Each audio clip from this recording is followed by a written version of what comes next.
The rain had been falling since noon, and by evening it showed no sign of stopping.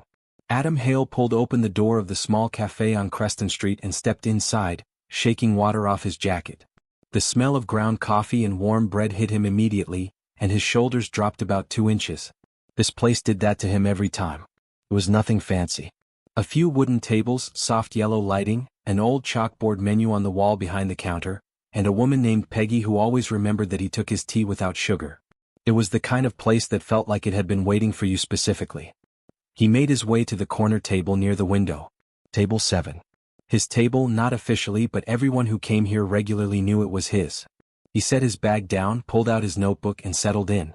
Outside, the rain tapped steadily against the glass. He watched it for a moment the way people do when they have nowhere urgent to be. Peggy brought his tea without being asked.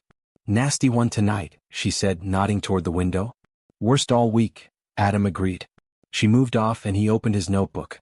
He had a piece due by Friday, something about small-town architecture, dry enough to cure insomnia, but the words were not coming.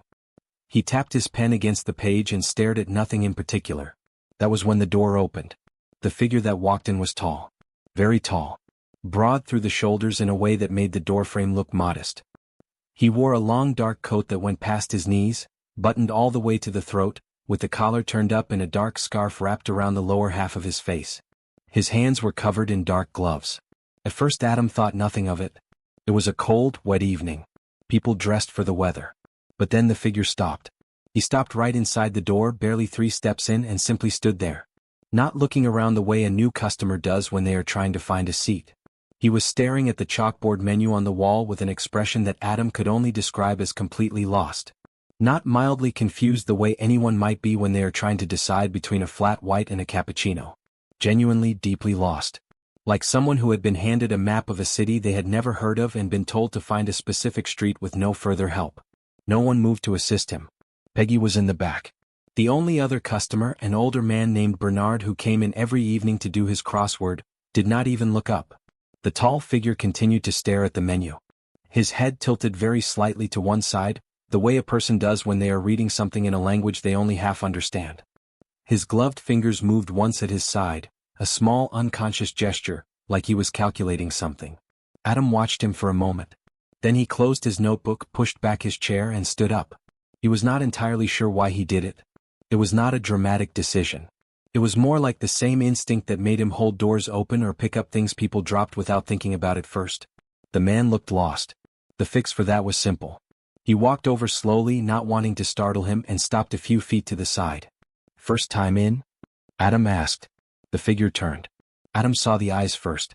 They were amber.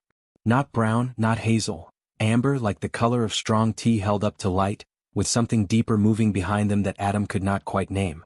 The scarf covered most of the face, but those eyes were fully visible, and they fixed on Adam with an intensity that was slightly startling. Not threatening. Just very, very focused. Like being looked at by something that did not miss details. There was a pause. "Yes," the figure said. His voice was low and careful. The word came out precisely like he had selected it from a list. "The menu looks worse than it is," Adam said, turning toward the chalkboard. "The house blend is the safest bet if you are not sure. They roast the beans themselves so it actually tastes like coffee and not dishwater. The seasonal one up there in the corner is good too if you like something a bit sweeter. Personally, I'd skip the caramel latte. It sounds better than it is." Another pause. The amber eyes moved from Adam to the board and back again. "The house blend," the figure repeated slowly. "Good choice," Adam said. He was already moving toward the counter. "I'll grab Peggy. She's in the back, she just takes a second." He called through to the kitchen. Peggy appeared, took the order, and Adam paid for both without making it a thing. Just added it to his own tab the way you might buy a round for someone at a pub. He was already heading back to his table when he turned and nodded at the empty chair across from him. "You can sit if you want.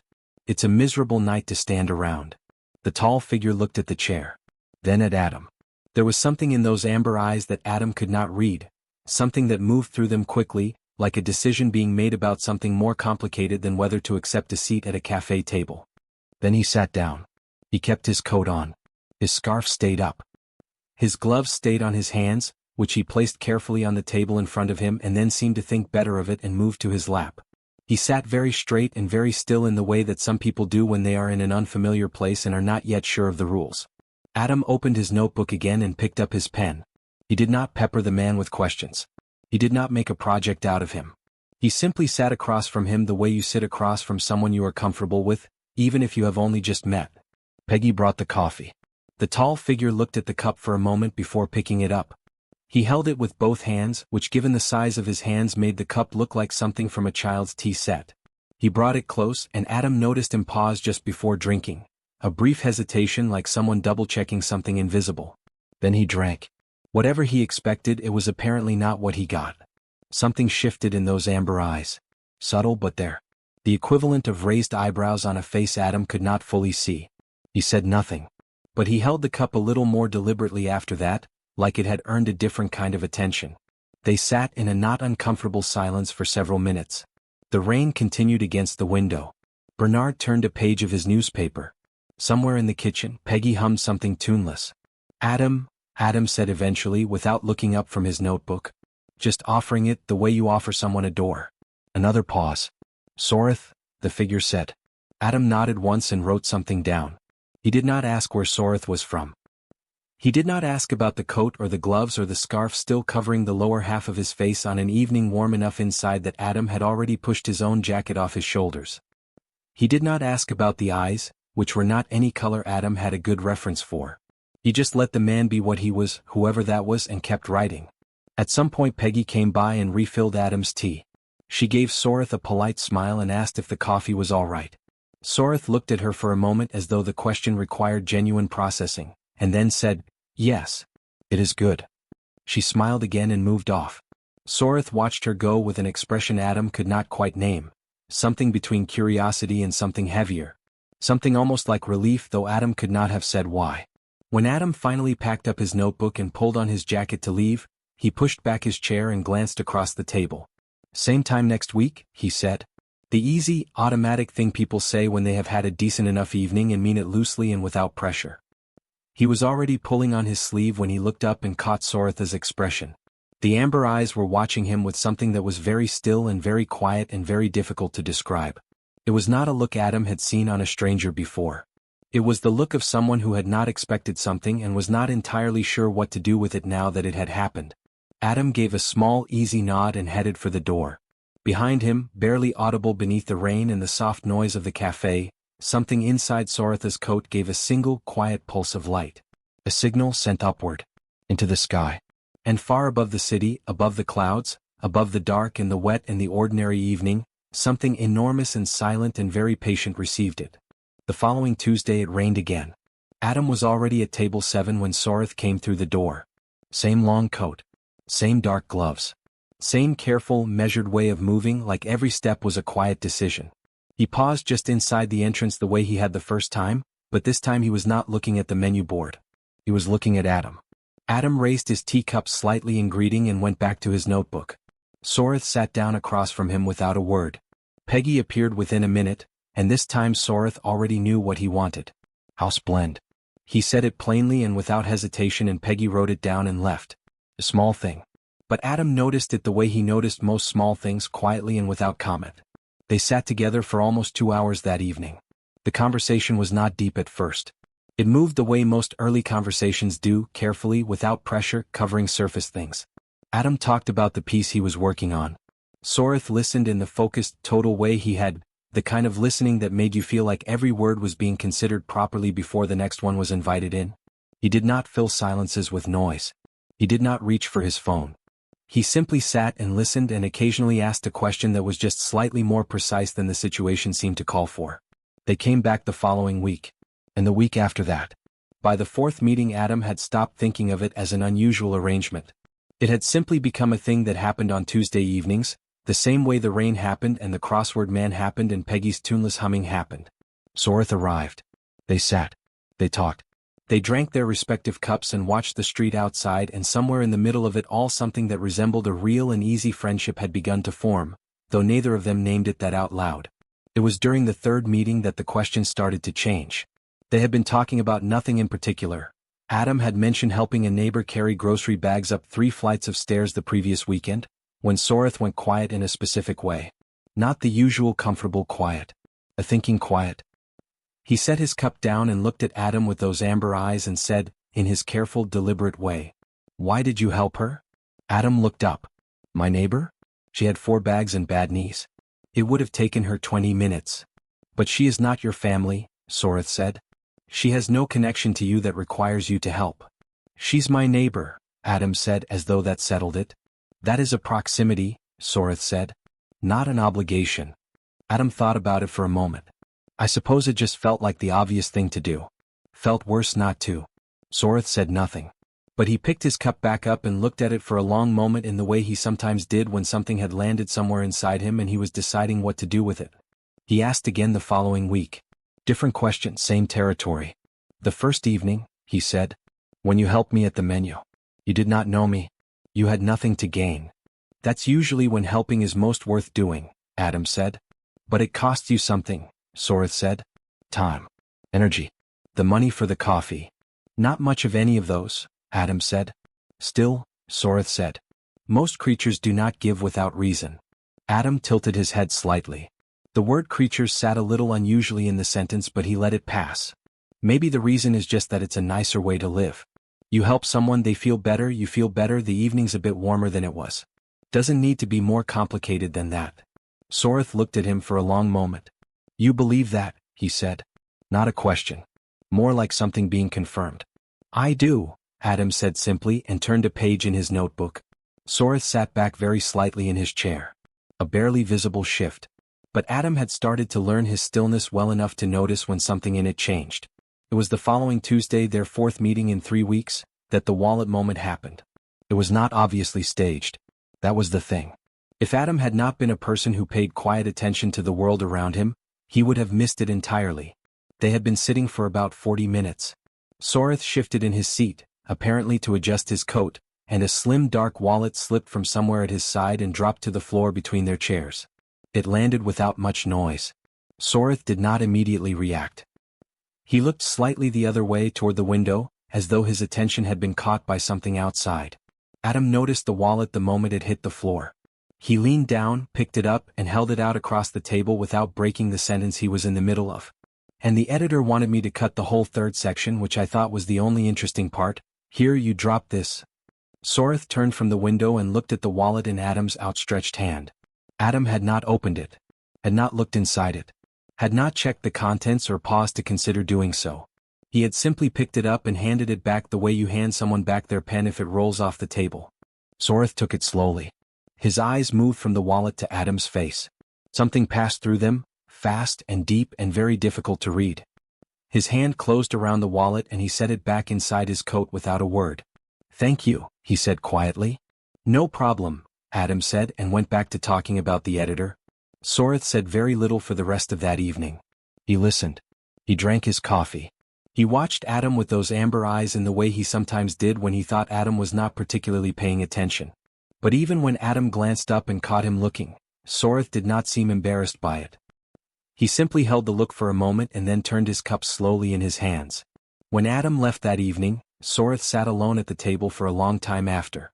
Peggy refilled his coffee once without being asked and did not bother him. Bernard finished his crossword and packed up and nodded goodnight on his way out. The rain eased to a faint drizzle. The cafe went quiet. Soreth reached inside his coat and placed the slim wallet on the table in front of him. He looked at it.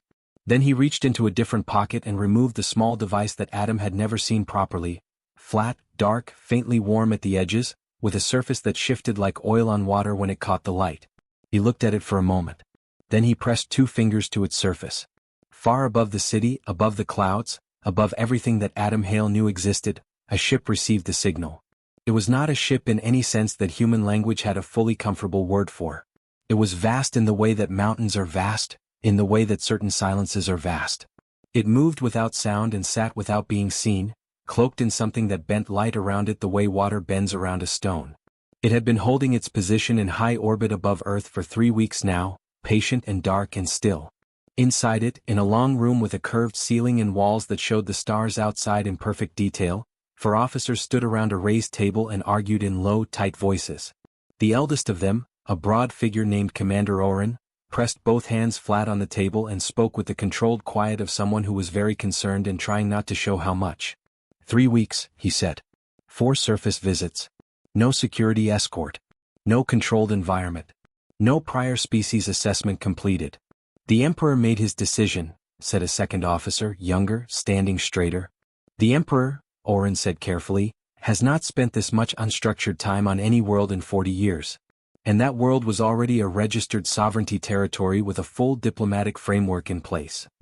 He is gathering data, the younger officer said. He is drinking something called a house blend with an unregistered human 4 times a week, Oren said. A silence followed that particular sentence. He sends the signal after each visit, said a third voice, a woman named Lieutenant Seva who had said very little up to this point and whose stillness in arguments generally meant she was the most certain of everyone in the room.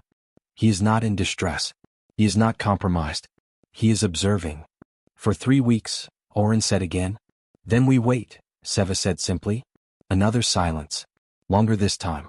Outside the curved walls of the ship, the stars held their positions without comment, and the small blue world turned slowly below, dark on one side and lit gold on the other, completely unaware of the enormous, patient thing watching it from above. Oren looked at the signal readout on the table. Then he straightened, folded his hands behind his back and said nothing more. They waited. It started small the way most real things do. The 5th Tuesday evening was quieter than the others. The rain had stopped for once, leaving the streets outside the cafe window clean and dark and reflecting the streetlights in long orange streaks. There were fewer customers than usual. Bernard was in his corner with his crossword. Peggy was restocking something behind the counter. The cafe felt like a held breath. Soreth arrived at the usual time. He sat down. Peggy brought the house blend without being asked, the way she always did now, and Soreth wrapped both gloved hands around the cup and looked out of the window for a long moment before saying anything. Adam was not writing tonight. He had left his notebook in his bag. He was just sitting with his tea, watching the wet street outside, comfortable with the quiet the way people are when they have known each other long enough to not need to fill every gap with words. Then Soreth said, without looking away from the window, "Have you ever made a decision that you knew would cost someone something, no matter which way you chose?" Adam thought about it honestly. Once or twice. Nothing enormous. Why? Soreth did not answer right away. He turned his cup slowly in his hands. I made one recently. Before I came here. 2 groups of people. Long conflict between them. Both had suffered. A resolution was possible but the terms could not satisfy both sides equally. Whatever I decided, one side would carry the heavier loss. He stopped. Adam waited. I chose, Soreth said. It was the correct choice by every measure I had available. The larger harm was prevented. He paused. But the smaller harm was still harm. And the people who carried it did not choose to. He said it without drama. No raised voice. No performance of suffering. He said it the way someone states a fact they have already turned over so many times it has gone smooth, like a stone that has been in a pocket too long. Adam looked at him for a moment. How long ago? 3 months, Soreth said. Do you still think it was the right call? Yes, Soreth said immediately. Then quieter, that does not make it feel any lighter. No, Adam agreed. It wouldn't. They sat with that for a while. Outside a car moved slowly through a puddle, splitting the reflected streetlight apart and then leaving it to reform. It was the most Soreth had said about himself in 5 weeks of Tuesday evenings. Adam did not push at it. He did not ask follow-up questions or try to dig further. He simply sat with what had been offered the way you sit with something fragile, carefully and without grabbing at it. The following week Soreth said a little more. He talked about the scale of what he managed, still without naming it directly. He spoke in the language of weight and distance. Decisions that affected large numbers of people. Choices made on incomplete information because complete information was never available and waiting for it cost more than acting without it. The gap between what was decided in a room and what actually happened to real lives far away from that room. The distance helps some people, he said. They say it is easier when you do not see the faces. Is it? Adam asked. No, Soreth said flatly. It is just a different kind of difficulty. Up close you see the faces. From a distance you understand the full size of what you are responsible for. Neither one is easier. They are just different weights. Adam nodded slowly. He was quiet for a moment.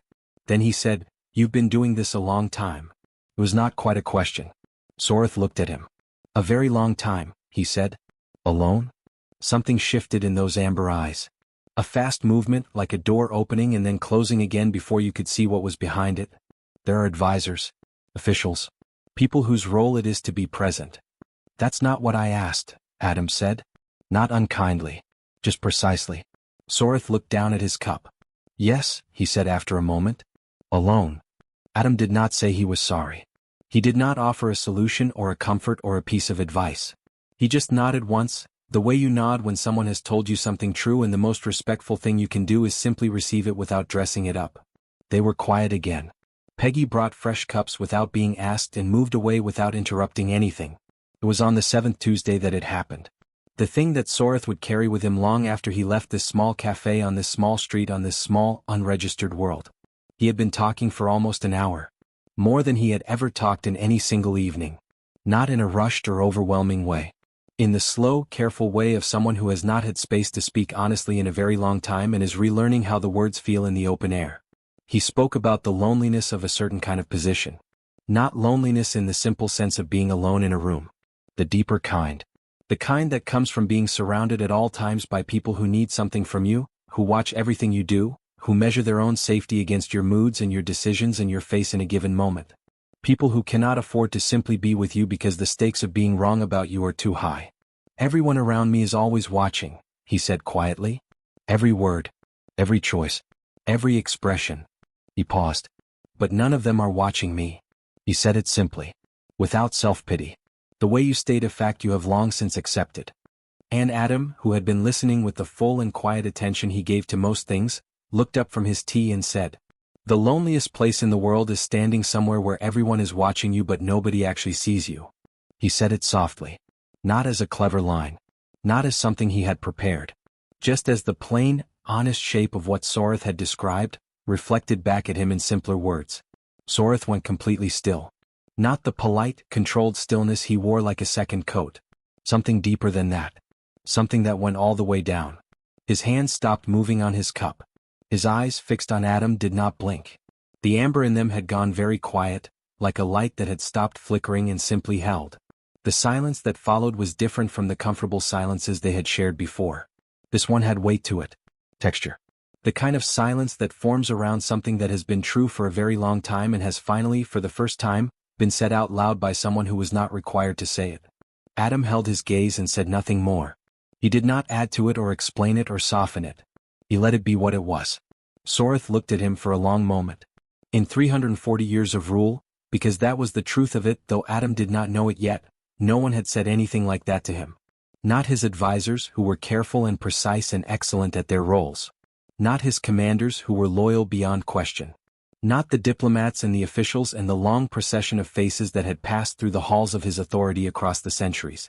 Not one of them had ever looked at him from across a table with no agenda and no fear and no need for anything from him and reflected back the simple, exact truth of what it felt like to be him. A human had done it. On a rainy evening in a small cafe on an unregistered world, over a house blend that cost almost nothing, a human man who wrote articles about architecture and helped his neighbor with her groceries and handed back wallets without looking inside them had said the truest thing anyone had said to him in 340 years. Soreth set his cup down very carefully. He looked at the table for a moment. Then out the window. Then back at Adam, who had picked up his tea again and was looking at the street outside with the easy, unhurried expression of someone who had said what needed saying and was now simply letting the evening continue. "You are," Soreth said slowly, choosing his words with great care, "a very unusual person." Adam glanced at him. The corner of his mouth moved slightly. "I've been told I'm pretty ordinary, actually." Soreth looked at him. "No," he said quietly. "You are not." Adam said nothing to that.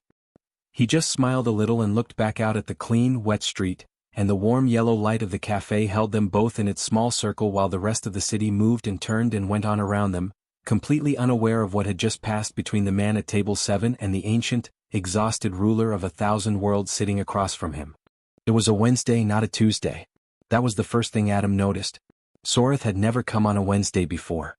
Their arrangement, unspoken and never formally agreed upon, had always been Tuesday evenings. Same time, same table, same 2 cups arriving without being asked. It had the comfortable shape of a routine by now, and routines, Adam had always found, were quietly reliable things. So when he walked into the cafe on a gray Wednesday afternoon to grab a coffee before heading home and saw Soreth already sitting at table 7, he stopped for just a moment in the doorway. Soreth was not drinking anything. He was just sitting. both hands flat on the table in front of him, coat still on, scarf still up. But something about the way he was sitting was different from every other time Adam had seen him. The usual stillness was there, but underneath it was something else. Something tighter. The way a person sits when they have decided to do something difficult and have arrived early so they cannot talk themselves out of it. Adam walked over and sat down across from him. "Wednesday," he said simply. "Yes," Soreth said. "Everything all right?" Soreth looked at him for a moment. Those amber eyes were steady, but there was something moving behind them, the way weather moves behind glass. "I need to tell you something," he said. "Several things. I have been deciding how to do it for some time." Adam settled back in his chair. "All right," he said. "I'm listening." Peggy appeared, took one look at the table, and brought 2 cups without a word.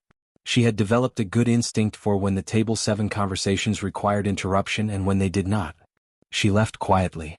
Soreth looked down at his hands, flat on the table. Still gloved. Always gloved. He was quiet for long enough that Adam did not rush him. He had learned by now that Soreth's silences were working silences. Something was always happening in them.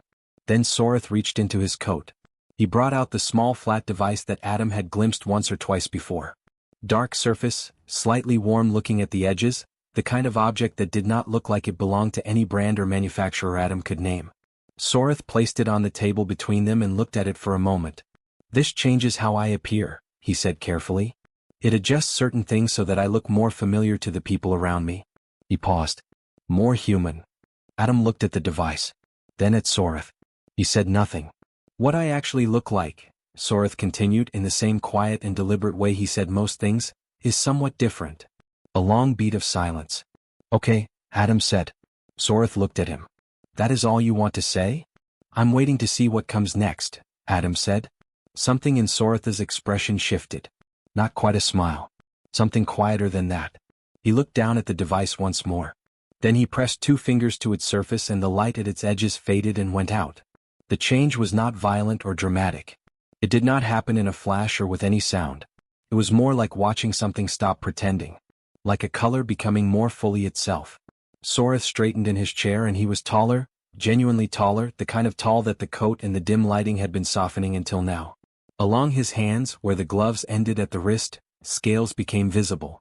Dark at the base, edged with something that caught the cafe light and gave it back slightly gold.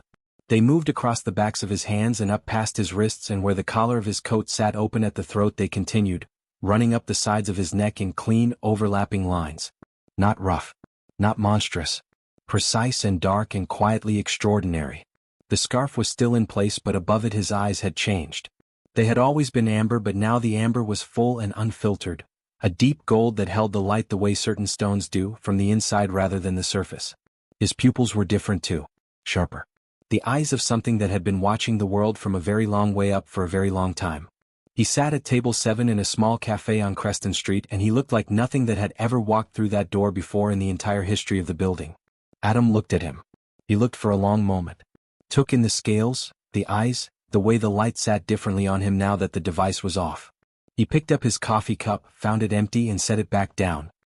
He reached across the table and slid the small sugar bowl from Soreth's side to his own. "Okay," Adam said. "So, definitely not a travel writer." Soreth blinked. "What?" Slowly. "That is your response," he said. "I'm still thinking," Adam said. "Keep going." And so Soreth told him.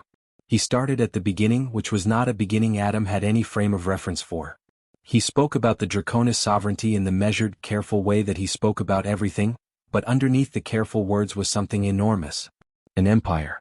Not a country, not a coalition, not a political alliance between neighboring nations, but a true empire, spanning dozens of star systems, governing hundreds of worlds, built across centuries of war and negotiation and the slow, difficult work of keeping vastly different kinds of people from destroying each other.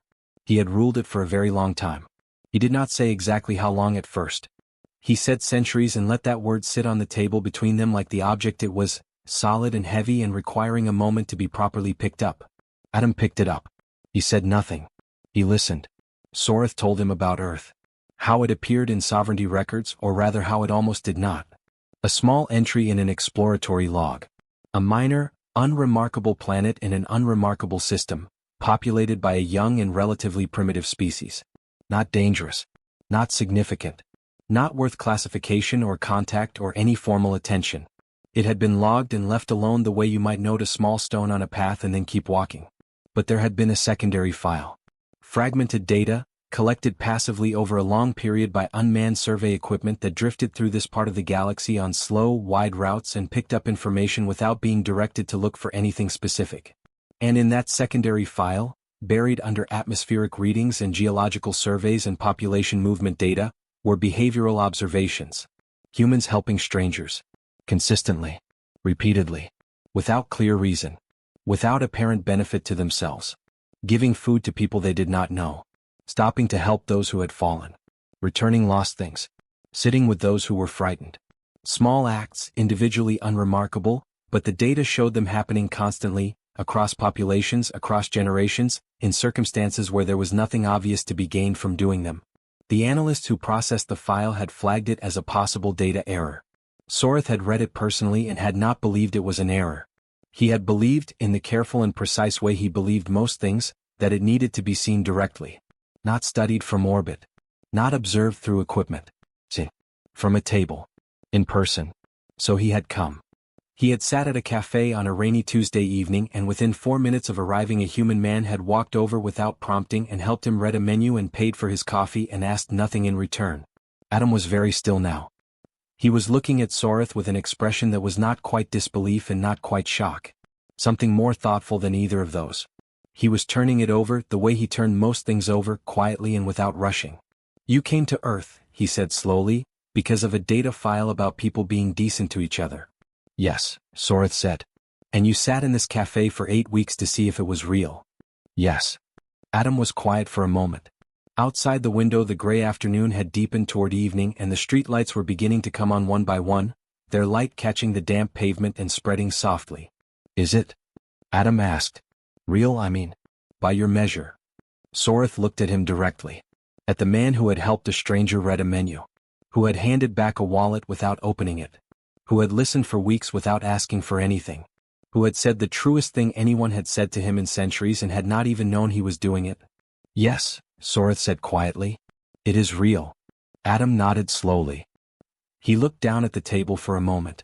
Then he looked back up at Soreth, at the scales and the gold eyes and the ancient, careful face of something that had crossed the distance between stars to sit in a small warm cafe and find out if kindness was genuine. Well, Adam said. For what it's worth, the house blend is also real. And genuinely good. He pushed Soreth's cup back toward him. Drink it before it gets cold. Soreth looked at the cup. Then at Adam. And for the second time since arriving on this small, unregistered, entirely unexpected world, he laughed. Okay, Adam said. So. Definitely not a travel writer. Soreth blinked. What? Slowly. That is your response, he said. I'm still thinking, Adam said. Keep going. And so Soreth told him. He started at the beginning, which was not a beginning Adam had any frame of reference for. He spoke about the Draconis sovereignty in the measured, careful way that he spoke about everything, but underneath the careful words was something enormous. An empire. Not a country, not a coalition, not a political alliance between neighboring nations but a true empire, spanning dozens of star systems, governing hundreds of worlds, built across centuries of war and negotiation and the slow, difficult work of keeping vastly different kinds of people from destroying each other. He had ruled it for a very long time. He did not say exactly how long at first. He said centuries and let that word sit on the table between them like the object it was, solid and heavy and requiring a moment to be properly picked up. Adam picked it up. He said nothing.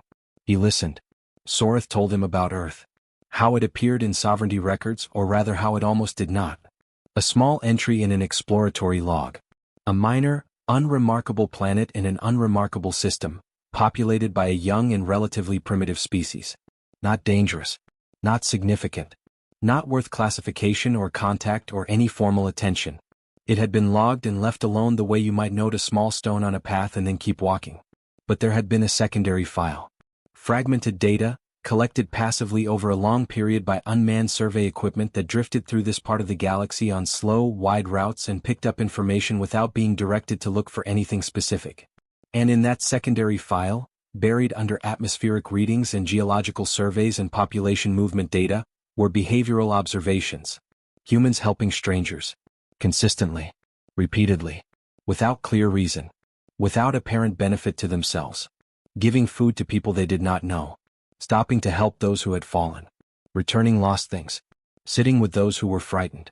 Small acts, individually unremarkable, but the data showed them happening constantly, across populations, across generations, in circumstances where there was nothing obvious to be gained from doing them. The analysts who processed the file had flagged it as a possible data error.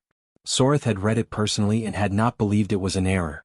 He had believed, in the careful and precise way he believed most things, that it needed to be seen directly. Not studied from orbit. Not observed through equipment. From a table. In person. So he had come. He had sat at a cafe on a rainy Tuesday evening, and within 4 minutes of arriving a human man had walked over without prompting and helped him read a menu and paid for his coffee and asked nothing in return. Adam was very still now. He was looking at Soreth with an expression that was not quite disbelief and not quite shock. Something more thoughtful than either of those. He was turning it over the way he turned most things over, quietly and without rushing. "You came to Earth," he said slowly, "because of a data file about people being decent to each other." "Yes," Soreth said. "And you sat in this cafe for 8 weeks to see if it was real." "Yes." Adam was quiet for a moment. Outside the window the gray afternoon had deepened toward evening and the streetlights were beginning to come on one by one, their light catching the damp pavement and spreading softly. "Is it?" Adam asked. "Real, I mean? By your measure?" Soreth looked at him directly. At the man who had helped a stranger read a menu. Who had handed back a wallet without opening it. Who had listened for weeks without asking for anything. Who had said the truest thing anyone had said to him in centuries and had not even known he was doing it. "Yes," Soreth said quietly. "It is real." Adam nodded slowly. He looked down at the table for a moment. Then he looked back up at Soreth, at the scales and the gold eyes and the ancient, careful face of something that had crossed the distance between stars to sit in a small warm cafe and find out if kindness was genuine. "Well," Adam said. "For what it's worth, the house blend is also real. And genuinely good." He pushed Soreth's cup back toward him. "Drink it before it gets cold." Soreth looked at the cup. Then at Adam. And for the second time since arriving on this small, unregistered, entirely unexpected world, he laughed. The warship was called the Varenthos. It had no equal in the Sovereignty fleet. It was the kind of vessel that made other ships look like small, uncertain things. Its hull was dark and seamless, built from materials that had no name in any human language, and it moved through space the way a deep current moves through water, without effort, without noise, and with the absolute confidence of something that has never once needed to hurry. Inside it, in a long formal chamber near the ship's center, the High Council of the Draconis Sovereignty was already seated and already arguing before Soreth had fully entered the room. There were 7 of them. Senior figures, each one representing a different part of the Empire's vast structure. Military. Diplomacy. Resource and territory. Law. Intelligence. They were not small personalities. These were people who had each spent decades earning their seats at this table, and they wore their authority the way old soldiers wear old scars, quietly, and with complete awareness of what it had cost. Soreth walked in and took his place at the head of the table without ceremony. He sat. He looked at each of them once, briefly, the way he always did at the start of a session. Then he folded his hands on the table and said, "Begin." Commander Oren spoke first. He always spoke first. It was not a formal rule, but it had become a practical one because Oren was the kind of person who would simply begin talking if no one else did, and it was generally easier to direct that quality than to compete with it. "The situation has been contained so far," Oren said, "but it will not stay that way. Word has already moved through 3 intelligence networks that the Emperor made direct, repeated, unmonitored contact with an unregistered surface species. The Helveric Union has already submitted a formal query. The Tessari Collective will follow within days." He paused. "They are using the word reckless." "Let them," Soreth said. Oren's expression did not change, but something behind his eyes tightened slightly. "With respect, the political cost of letting them is not small. The unregistered world's protocol exists for a reason. First contact with a primitive species without assessment, without framework, without any of the standard procedures in place." "I am aware of the procedures," Soreth said. "I wrote several of them." A brief silence around the table. A woman named Counselor Deva, who handled diplomatic affairs and had the particular skill of making very sharp things sound very smooth, leaned forward slightly. "The concern is not only procedural. The species itself is the concern. Humans are young. Unpredictable. Their technology is primitive now, but their development rate is not slow. Uncontrolled contact, particularly contact at this level, risks accelerating their awareness of the wider galactic community before any framework exists to manage that awareness. She paused. The recommended course is quarantine classification. Full isolation. No further contact. The current situation treated as an anomaly and sealed from the record. Several heads around the table moved in agreement. Soreth said nothing. He looked at Deva for a moment and then looked at the table and then looked at the far wall of the chamber where the stars were visible through a long narrow viewport, steady and cold and very far away. Quarantine, he said. A protective measure, Deva said carefully. For them as much as for us. Sealed from the record, Soreth said. The anomaly treated as though it did not occur. It would be the cleanest resolution, Oren said. Soreth was quiet for a long moment. The chamber was very still. When the Emperor went quiet in a session the council had learned over many years to wait rather than fill it. The stillness before he spoke was not empty. It was full of something that was worth waiting for. I want to tell you about a man named Adam, Soreth said. No one spoke. He is a human. He lives in a mid-sized city on the planet's northern continent. He writes articles for small publications. He earns a modest income. He has no political position, no military rank, no particular status by any measure his own society uses to assign importance. Soreth paused. By every metric we use to assess a species' significant individuals, he would not appear on any list. The council waited. The first evening I entered the establishment where we met, I did not know the local customs for ordering food and drink. I was standing at the ordering point and I did not understand the system. He said it plainly without embarrassment. Adam walked across the room without being asked. He explained the choices. He made a recommendation. He paid for my drink and returned to his own seat. Soreth looked around the table. He did not know who I was. He gained nothing from it. There was no social pressure requiring him to act. He simply saw that someone needed help and he provided it. Oren shifted slightly in his seat. That is a single incident. I am not finished, Soreth said. Oren stopped. Over the following weeks he returned every Tuesday. We spoke. He asked nothing about me. He did not pry into my origins or my nature or why I looked the way I looked when the masking device was imperfect at close range. He paused. He noticed. He said nothing. He slid the sugar across the table and asked if I had tried the cinnamon blend.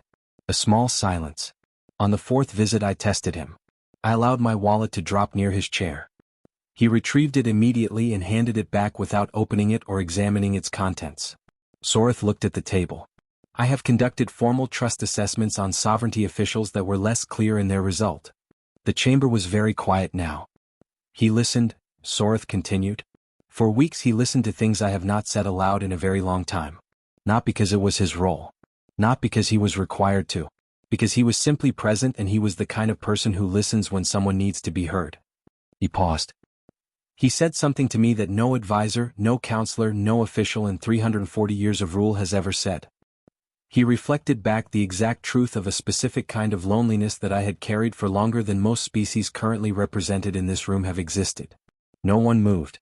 He did it without knowing he was doing it. Without any awareness of what I was or what his words would mean to me. He said it because it was true and because it was kind and because that is, apparently, simply the way he moves through the world. Soreth looked up and around the table slowly.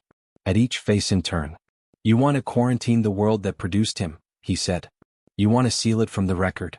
Classify it as an anomaly and make certain that nothing that happened there is ever formally acknowledged. The silence in the chamber had a different quality now.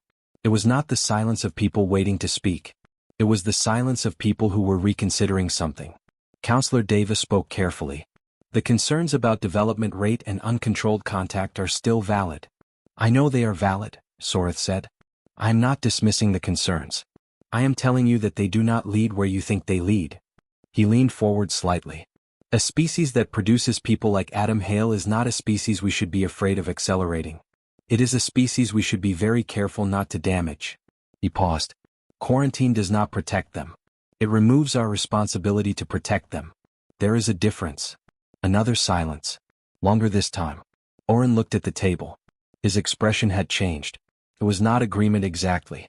It was the expression of a person who had come into a room certain of something and was now less certain, and was honest enough to know the difference. What are you proposing? He said. Not a challenge. A genuine question. No quarantine, Soreth said. No classification. No formal contact either, not yet. Earth continues as it is. Unaware of us. Unaware of what surrounds it. He paused. But protected. Quietly. Without their knowledge. Any threat to that planet from any external source becomes a sovereignty matter. Any vessel that approaches with harmful intent answers to this fleet. He looked around the table one final time. They do not need to know we are there.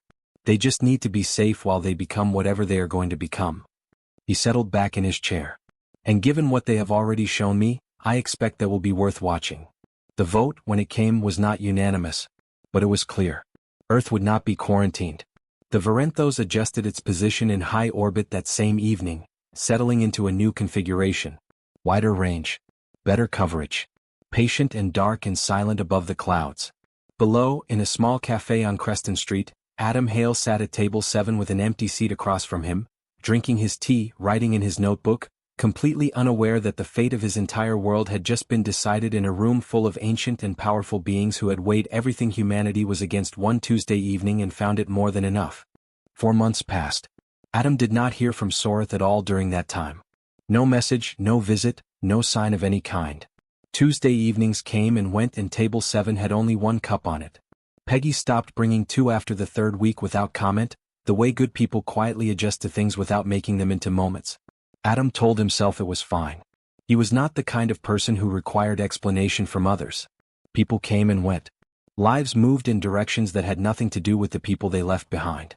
He understood that and he meant it and he was mostly alright with it. But he did think about Soreth sometimes. Not constantly. Not in a heavy way. The way you think about a book you read that stayed with you longer than you expected, or a conversation on a train that was over in an hour but somehow still felt important 3 months later. He thought about the amber eyes and the careful words and the ancient, exhausted weight that sat behind both of them. He thought about what Soreth had told him in this very room about the Empire and the stars and the data file full of humans being decent to each other, and he thought about how strange and how quietly enormous it all was. He had not told anyone. He was not entirely sure anyone would believe him. He was not entirely sure he fully believed it himself when he was away from the cafe and the rain and the particular quality of the evenings that seemed to make impossible things feel possible. He kept writing. He kept helping his neighbor with her groceries. He kept coming to table 7 on Tuesday evenings and ordering his tea and opening his notebook and sitting with the comfortable noise of the cafe around him. He kept ordering 2 cups, actually. Just on Tuesdays. He couldn't fully explain why. He just did. On a Tuesday in early winter, 4 months and 1 week after Soreth had last sat across from him, Adam pushed open the cafe door and stepped inside out of the cold. He stopped. Soreth was at table 7. Same long coat. Same straight, careful posture. But the coat was a slightly different dark, and he was not wearing the scarf, and the gloves were thinner than before, and his hands were resting openly on the table in a way they never quite had before, relaxed in a way that was small but noticeable if you had spent enough Tuesday evenings paying attention to them. Outside the cafe window, barely visible in the dark and the rain, 2 figures stood on the pavement. So patient. Watching the street in both directions without appearing to watch anything at all. They wore long dark coats that moved slightly in the wind but their posture did not move at all.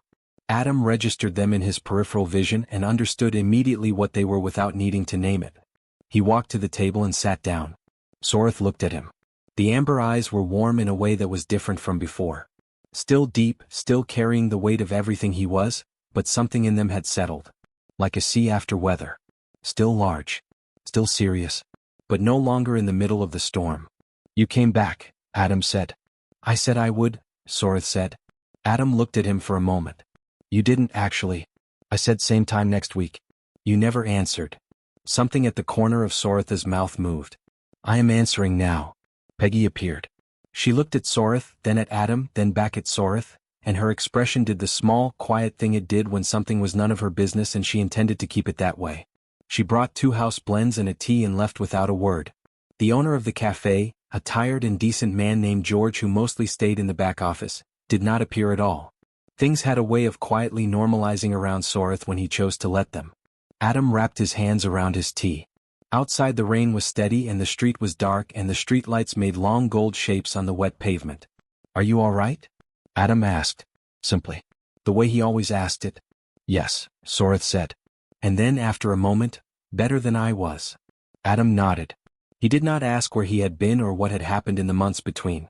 He waited, the way he always waited, with patience that was not passive but active, the kind of patience that makes space for things to be said in their own time.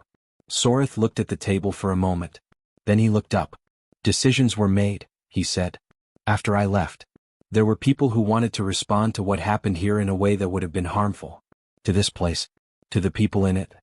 He paused, choosing each word with the same care he always chose them. I did not allow that. Adam looked at him steadily. Harmful how?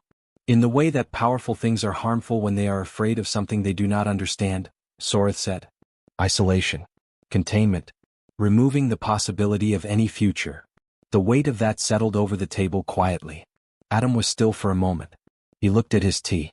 Then out the window at the ordinary wet street with its ordinary cars and its ordinary people moving under umbrellas through the ordinary cold evening, none of them knowing anything about what moved in the dark above the clouds or the decisions that had been made about them in rooms they would never see. Is it resolved? He asked. Yes, Soreth said. Earth is safe. Earth is safe, Soreth said. It will continue as it is. Undisturbed. Unaware. He paused. But watched over. That part is new. Adam absorbed that. He turned his cup slowly in his hands the way Soreth so often turned his. Watched over by you? By the sovereignty, Soreth said. Under my direction. Any threat from outside that moves toward this world becomes a matter that my fleet will handle. He said it simply, without drama, the way you state a thing that has already been decided and will not be undone. Adam looked at him for a long moment. Because of the coffee, he said. Because of considerably more than that, Soreth said quietly. Adam was quiet. He looked at the table. He looked at the window. He looked at the two dark figures standing in the rain outside, patient and still on the wet pavement, guards to something ancient and enormous who was currently drinking a house blend in a cafe that had mismatched chairs and a chalkboard menu and a permanent faint smell of cinnamon. He thought about everything Soreth had told him. The Empire. The Council. The data file. The centuries of rule and the loneliness that came wrapped inside it. He thought about 8 Tuesday evenings and the way the amber eyes had changed over each one, the way something locked and old had slowly and carefully opened, the way a person looks when they have been heard for the first time and longer than they can easily say. He thought about the fact that somewhere above the clouds, in the dark between stars, a decision had been made about his world. About every person he knew, every person he had ever met, every person who had ever lived on this ordinary, unremarkable, apparently rather extraordinary planet. A decision made in a room full of ancient power by beings who had every reason to be afraid of something they did not understand. And the decision had gone the way it went because of Tuesday evenings and a house blend and a wallet handed back without looking inside it. He picked up his cup. So I helped save the planet, he said slowly, by recommending the house blend. Soreth looked at him. Among other things. And paying for a stranger's coffee. That too, Soreth said. That especially. Adam looked at his cup for a moment. Then at Soreth. At the scales just visible at his wrists where the thin gloves ended. At the amber gold eyes that had watched civilizations form and fall and form again across 340 years of patient, lonely rule. He raised his cup. Soreth looked at it. Then he raised his own. No ceremony between them. No titles spoken. No acknowledgement of the vast and unbridgeable difference between what one of them was and what the other was. Just 2 cups raised in a small warm room while the rain came down outside and the street went on being a street and the world went on being the world. They drank. The silence that followed was the best kind. Full and easy and requiring nothing from either of them. The kind of silence that only exists between people who have sat together enough times that the quiet has become its own form of conversation. After a while Adam opened his notebook. After a while Soreth looked out at the rain. George hummed something tuneless in the kitchen. Bernard turned a page of his newspaper in the corner. The streetlights held their gold shapes on the wet pavement outside. Everything was ordinary. Everything was exactly as it had always been and exactly as it should be, and somewhere far above it all, silent and dark and patient in the space between stars, something enormous held its position and kept watch and would keep watching for as long as it was needed. Adam wrote a line in his notebook. Crossed it out. Wrote it again differently. Soreth watched the rain. The 2 cups sat between them on the table, warm and unhurried, asking nothing of anyone. Same time next week.